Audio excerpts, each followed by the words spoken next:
Viewers, my name is Romanus Amarachi Mary's. Welcome to Mary's Head Chat. It is time for some head chat. Let's have some discussion. Okay, our topic of discussion today is what I titled fibromyoma, or you call it leiomyoma. It is also known in a layman's language as fibroid. And this fibroid is characterized with women. It occurs in a woman's body. What is the definition of this fibroid? The fibroid can be defined as a non-cancerous tissue growth that occurs on or in the walls of the uterus. The uterus, yes. What is actually this uterus? The uterus is known in a layman's language as the womb. The wombs that harbors the child, that harbors the fetus to the day of delivery. Okay, so I'm going to be discussing on the types of fibroid according to where it is situated, the signs and symptoms, the causes, and the treatment. So stay tuned. Okay, we have 4 types of fibroid depending on the part of the uterus where it is situated. We have the intramural fibroid. Intramural fibroid is situated in the middle layer of the uterus. The uterus have 3 layers. So whenever a fibroid is situated in the middle layer, it is called an intramural fibroid. And sometimes you might hear a doctor saying that because you have this fibroid, you can't have a baby. It depends on where the fibroid is situated. And in a different case, the doctor might say that even though you have this fibroid, you can go on and have your babies. So listen to. So I've talked about the intramural fibroid situated in the middle layer of the uterus. Then the next one is the submucosal fibroid. This fibroid is situated in the inner layer and may affect childbearing, pregnancy, and all that, because this is the middle layer where the baby inhabits. Okay, then we have the third type of fibroid, which is the subserosal fibroid. This subserosal fibroid is situated in the outer layer, so it might not actually affect the baby. It might not actually affect pregnancy because it's outside the walls of the uterus. Okay, we have the fourth type of fibroid.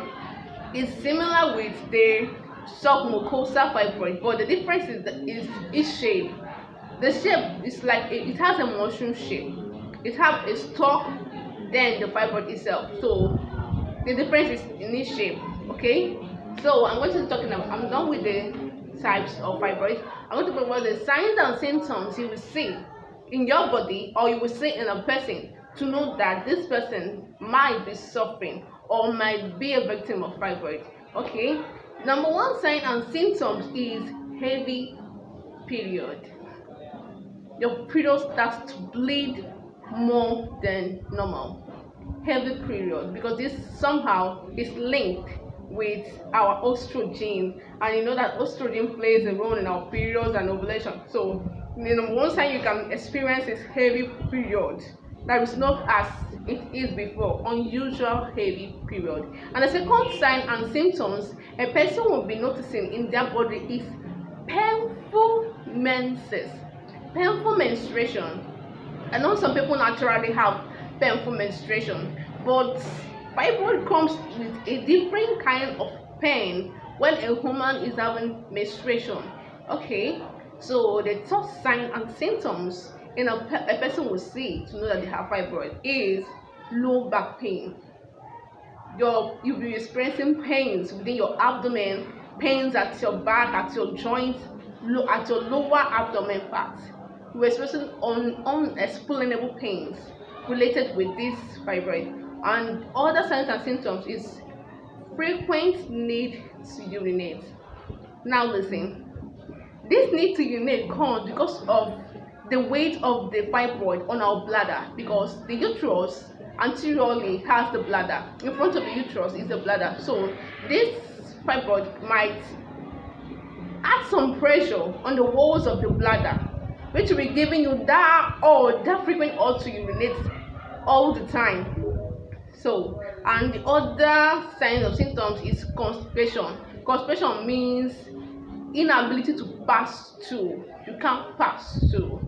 This might be caused by the pressure of the uterus, because at the back of the uterus is our rectum, where we pass through from, rectum anus. Okay, so it can also come from the pressure that the fibroid is exerting on our rectum.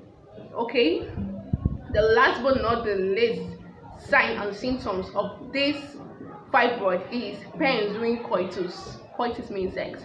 Pains when having sex. You might experience this because the fibroid is occupying some space. It is feeding from your womb, so it might cause you a lot of pains. Just imagine the pains it's causing you on a normal day at your back. Then whenever you're having sex, you should expect extra of those pains. Okay, what are the causes of this fibroid? Enough of the signs and symptoms, enough of the types.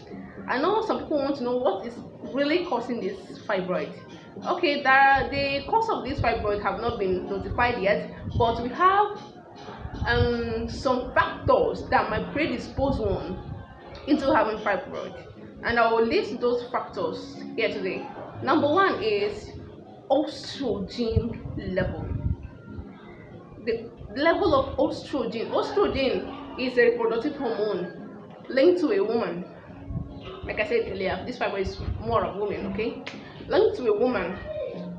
When the level of this estrogen is too high, because the body have what we call negative feedback that balances the level of hormones in our body. So when this hormone is too high and there's no balance for it, so the body should be able to balance the level of estrogen and progesterone. Okay, but whenever this estrogen is a high level, that person have a high chance of having fibroid.